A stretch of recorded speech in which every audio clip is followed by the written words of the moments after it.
लेकिन सबसे पहले आपको यह बताते हैं कि ब्रिटेन की अपनी भारत तोड़ो यात्रा से आज पहली बार संसद लौटने के बाद राहुल गांधी ने क्या किया। आज जब राहुल गांधी लोकसभा में पहुंचे तो इस दौरान बीजेपी सांसदों ने उनके खिलाफ सदन में जबरदस्त नारेबाजी की और मांग की कि उन्हें ब्रिटेन में दिए अपने बयानों के लिए संसद में माफी मांगनी चाहिए। और बीजेपी के सांसदों ने उन पर विदेश में देश को कमजोर करने और बदनाम करने का भी आरोप लगाया। इस हंगामे की वजह से लोकसभा में आज भी कोई काम नहीं हुआ और सदन की कार्यवाही को कल सुबह 11 बजे तक के लिए स्थगित कर दिया गया। इसके बाद राहुल गांधी ने लोकसभा के अध्यक्ष ओम बिरला से मुलाकात की और उनसे आग्रह किया कि बीजेपी के 4 मंत्रियों ने संसद में उन पर भारत को बदनाम करने के जो आरोप लगाए हैं वो उन तमाम आरोपों का जवाब संसद में ही देना चाहते हैं और इसलिए लोकसभा अध्यक्ष उन्हें सदन की कार्यवाही में से कुछ समय ऐसा दें जिसमें वो सदन में अपना पक्ष रख सकें, सदन में अपना भाषण दे सकें। हालांकि लोकसभा अध्यक्ष ओम बिरला ने इस पर अब तक अपना कोई फैसला नहीं लिया है, लेकिन राहुल गांधी ने इस बीच आज एक प्रेस कॉन्फ्रेंस भी कर दी और इस प्रेस कॉन्फ्रेंस में राहुल गांधी ने 2 बड़ी बातें कही। पहली बात उन्होंने ये कही कि उन्होंने ब्रिटेन में ऐसा कुछ नहीं कहा जो देश के खिलाफ हो और इस प्रेस कॉन्फ्रेंस में वो लगातार यही बात दोहराते रहे कि अगर उन्हें मौका मिला तो वो अपनी बात लोकसभा में रखेंगे, लेकिन साथ ही उन्हें यह भी लगता है कि उन्हें बोलने का मौका नहीं दिया जाएगा। और राहुल गांधी शायद ऐसा इसलिए कह रहे हैं क्योंकि वो अच्छी तरह जानते हैं कि लोकसभा की कार्यवाही कभी भी वैसे नहीं चलती जैसे कि वो देश के सामने पेश कर रहे हैं। लोकसभा के अपने नियम होते हैं, संसद के अपने नियम कानून होते हैं और उसी के तहत किसी को बोलने का समय दिया जाता है। अपनी प्रेस कॉन्फ्रेंस के दौरान राहुल गांधी ने एक सेल्फ गोल कर दिया या कह लीजिए सेल्फ शिकार कर दिया। राहुल गांधी ने कुछ ऐसा किया जिससे यह पता चलता है कि वो एक ऐसे शेर हैं जिन्हें दहाड़ना कैसे है इसके टिप्स भी उन्हें पार्टी के दूसरे नेताओं से लेने पड़ते हैं।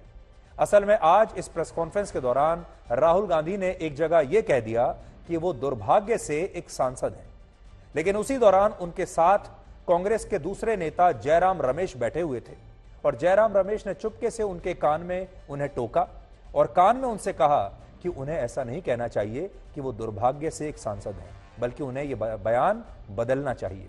और इसके बाद राहुल गांधी ने वैसा ही किया जैसा जयराम रमेश ने उनसे करने के लिए कहा। इसलिए अब आप उनकी प्रेस कॉन्फ्रेंस का यह बड़ा ही दिलचस्प अंश देखिए।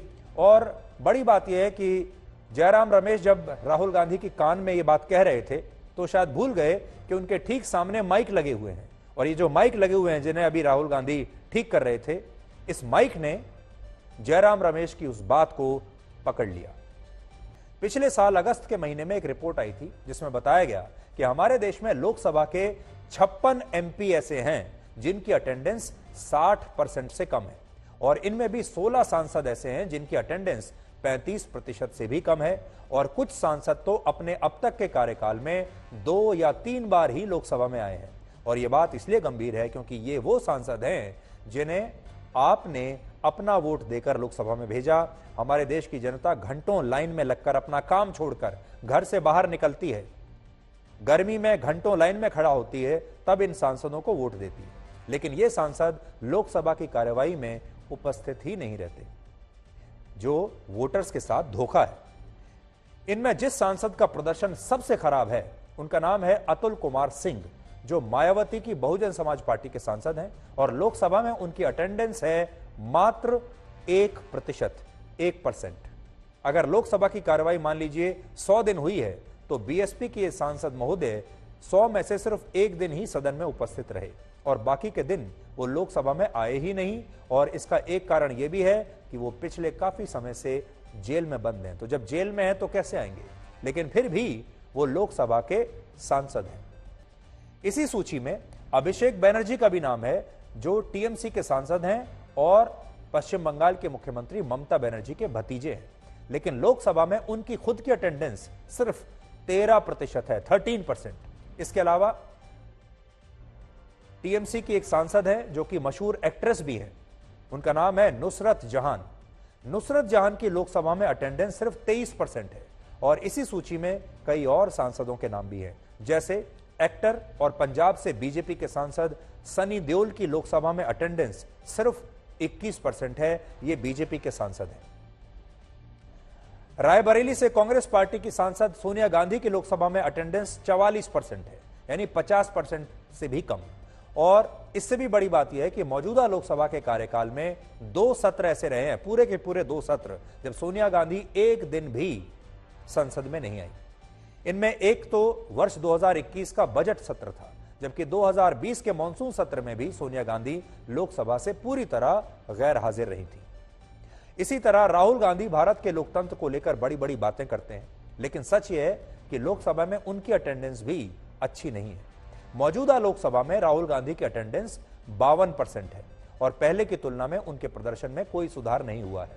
पिछली यानी 16वीं लोकसभा में भी राहुल गांधी की अटेंडेंस 52% ही थी, जबकि उस समय देश के सभी सांसदों की जो एवरेज औसत अटेंडेंस थी वो 80% थी।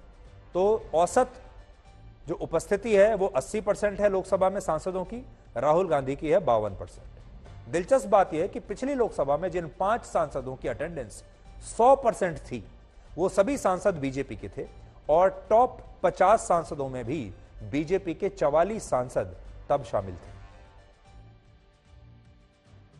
अब आप राज्यसभा के सांसदों की अटेंडेंस भी देख लीजिए। राज्यसभा में कुल 31 सांसद ऐसे हैं जिनकी अटेंडेंस 60% से कम है और इनमें भी 7 सांसद ऐसे हैं जो 100 में से 35% मौकों पर राज्यसभा में उपस्थित रहते हैं। इसके अलावा जिन खिलाड़ियों, कलाकारों और दूसरे लोगों को राज्यसभा का सांसद मनोनीत किया जाता है, उनमें से बहुत सारे सांसद कभी सदन में आते ही नहीं। जैसे मशहूर अभिनेत्री रेखा और पूर्व क्रिकेटर सचिन तेंदुलकर को वर्ष 2012 में राज्यसभा में मनोनीत किया गया था और वो 2018 तक राज्यसभा के सदस्य रहे। लेकिन इस दौरान रेखा की राज्यसभा में अटेंडेंस थी मात्र 5% और सचिन तेंदुलकर की अटेंडेंस थी सिर्फ 8%।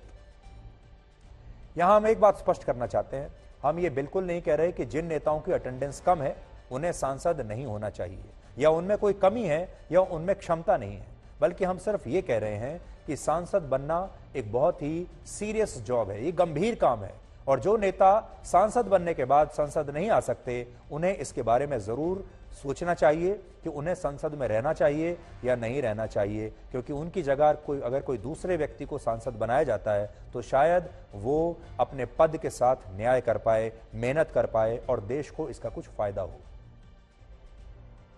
दिल्ली मेट्रो रेल कॉरपोरेशन ने कहा है कि मेट्रो में सफर करने के दौरान यात्रियों द्वारा किसी भी तरह का वीडियो शूट करना और रील्स बनाना पूरी तरह वर्जित है और अगर कोई व्यक्ति नियमों के खिलाफ स्टेशन में या मेट्रो के अंदर डांस करता है या रील्स बनाता है तो उनके खिलाफ कानूनी कार्रवाई की जाएगी। इसके अलावा ट्विटर पर दिल्ली मेट्रो की तरफ से एक पोस्टर शेयर किया गया है जिसमें लोगों से कहा गया है कि वो उसके लिए पैसेंजर बने, परेशानी नहीं। तो कह रहे हैं कि आप पैसेंजर बनिए, परेशानी मत बनिए। अब बड़े बड़े डैम्स के पास, बांध के पास सेल्फी लेने और रील्स बनाने पर प्रतिबंध लगा दिया गया है। इसके अलावा भारतीय रेल ने यह नियम बना दिया है कि अगर कोई व्यक्ति रेलवे ट्रैक या प्लेटफॉर्म पर ट्रेन के नजदीक जाकर सेल्फी लेता है या रील्स बनाता है तो यह कानूनन अपराध होगा और इस अपराध में जेल की सजा भी हो सकती है। हालांकि एक तथ्य यह भी है कि रेलवे ने कानून तो बना दिया, लेकिन इस कानून के बावजूद आज भी ट्रेनों में भारत के बहुत सारे युवा जान जोखिम में डालकर रील्स बना रहे हैं और यह सब कुछ किसी एक जगह तक सीमित नहीं है।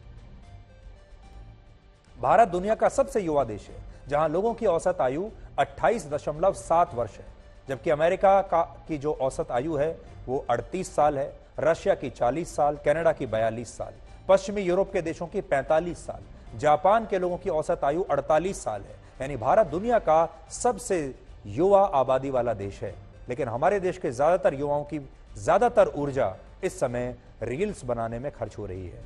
वो अब किसी के लिए काम नहीं करते, वो सिर्फ यूट्यूब के लिए काम करते हैं, फेसबुक के लिए काम करते हैं, इंस्टाग्राम के लिए काम करते हैं। भारत में 15 से 29 वर्ष के 38 करोड़ युवा हैं और इस आयु वर्ग की इतनी बड़ी युवा आबादी दुनिया में किसी देश के पास नहीं है। लेकिन ये करोड़ों युवा आज या तो इन टेक कंपनियों के एप्स पर घंटों रील्स बना रहे हैं या फिर घंटों इन रील्स को देख रहे हैं। उदाहरण के लिए पूरी दुनिया में इंस्टाग्राम पर रील्स बनाने और देखने वाले यूजर्स की संख्या सबसे ज्यादा भारत में है। भारत में 23 करोड़ लोग इंस्टाग्राम पर एक्टिव हैं।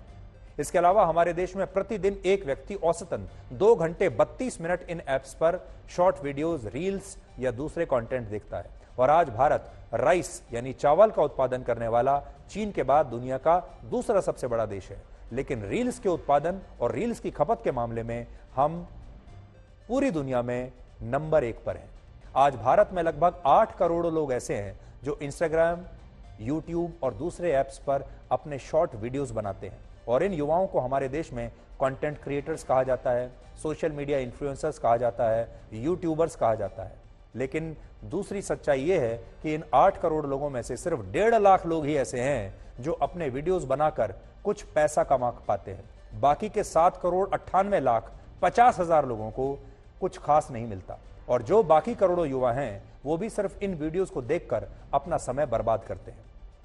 अमेरिका की कुल आबादी लगभग 33 करोड़ है।